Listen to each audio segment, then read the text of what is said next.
Comment les plantes à fleurs se reproduisent-elles? Les plantes sont des êtres vivants. Comme tous les êtres vivants, elles ont des fonctions vitales, comme la nutrition et la respiration, pour rester en vie. Elles se reproduisent également pour assurer la continuité de leurs espèces.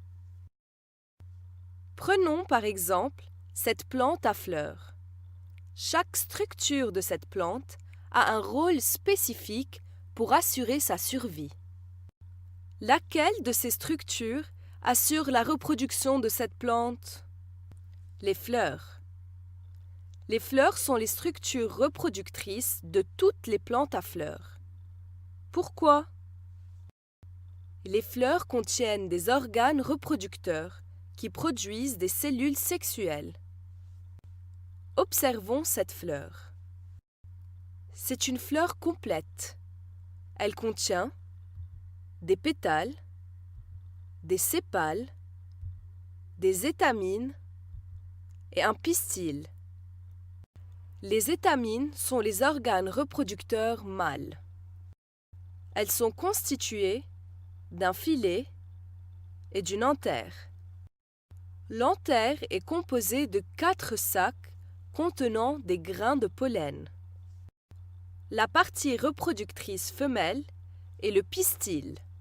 Le pistil compte 3 parties: le stigmate, le style et l'ovaire. À l'intérieur de l'ovaire se trouve la cellule sexuelle féminine, l'ovule. Pollinisation.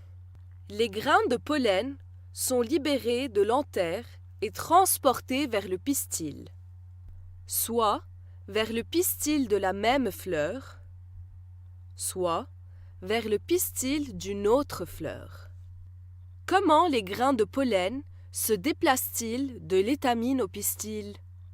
Par des agents pollinisateurs, comme le vent, l'eau, les insectes, les oiseaux ou autres animaux. Le transfert de grains de pollen d'une étamine à un pistil est appelé pollinisation. Quand un grain de pollen atteint le pistil, il colle sur le stigmate. Le grain de pollen forme un tube qui descend dans le style pour atteindre l'ovule à l'intérieur de l'ovaire. La fécondation a lieu lorsque la cellule sexuelle mâle, transportée par le tube pollinique, s'unit à l'ovule pour produire un ovule fécondé. L'ovule devient une graine contenant une plante miniature, l'embryon. L'ovaire se transforme en fruit. Les autres parties de la fleur se fanent et tombent. De nombreuses fleurs ont un ovaire avec plusieurs ovules. Chaque ovule est fécondé et devient une graine. L'ovaire devient un fruit à graines multiples.